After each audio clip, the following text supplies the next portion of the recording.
Itoophiyaan gaafa du'aa kaatee lammata dhalachuuf rabbiin carraa gaafa ishee kennu muummicha ministeeraa Dr. Abiy Ahmed aangoo qabatee bulchuu eegale.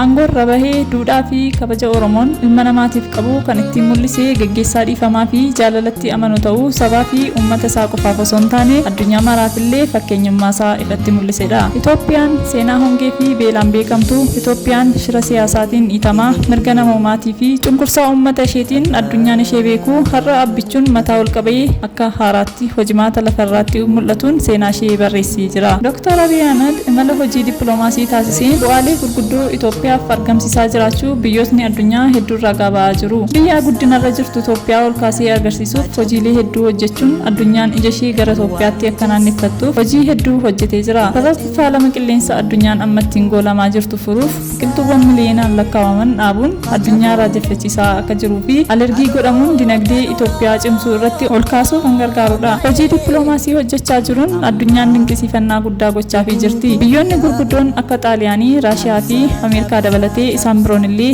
adeemsa dippiloomaasii biyya Afrikaa ol kaasee mul'isuuf Dr. Abiy taasisaa jiru dinqisiifachaa fi cina dhaabbachuun deeggaraa jiru. Xaaliyaaniin kaleessa Itoophiyaa koloneeffachuuf waraana ergitee Itoophiyaa waraanaa turte. Injifannoo ilmaan Itoophiyaa kan akka Baalchaa Saafootiin Adwaa irratti injifatamtee turte har'a siidaa gooticha Atileet Abbabaa Biqilaa magaalaa Roomitti dhaabuuf hamma geessutti dirqamte. Kun dirqama dhiibbaa dippiloomaasii abbichuun Xaaliyaan irratti gonfateen kan dhufedha. Atileet Abbabaa Biqilaa miila duwwaadhaan fiigee addunyaa injifachuu danda'ee ture. Har'a immoo Dr. Abiy Ahmed adeemsa dippiloomaasii ammayyoomeen qara beekumsa gaggeessummaa qabuun addunyaa mo'atee kallattii hundaanuu dinqisiifannaa fi deeggarsa argataa jira. Turk kana dura hariiroo Afrikaa waliin qabdu cimaa ta'uu dubbatamuyyuu malee yeroo ammaa caalmaatti imbaasiiwwan 43 biyyoota Afrikaa banuun hariiroo jabduu uumteetti. Imala Dr. Abiy torbanoota darbe Raashiyaatti taasifame akkasumas biyyootan birootti illee taasifamaa jira. Kanneen akka Turkii fi Ameerikaa hojii dippiloomaasii Dr. Abiy Ahmed hojjechaa jiru ajaa'ibsiifachuun Afrikaaf illee akka bu'aa guddaa buusu dhageessisaa jiru. Addunyaa kanarratti biyyi akka Raashiyaa sodaatamtu hin jirtu. Raashiyaan garuu qaccee abbaa gadaa, abbaa malaa, abbaa biyyaa abbichuuf affeerraa marii taasisuu irra darbee simannaa gootaa taasisuun kabaja abbichuu fi biyya isaa Itoophiyaaf qabdu ifatti akka mul'isaa jirtu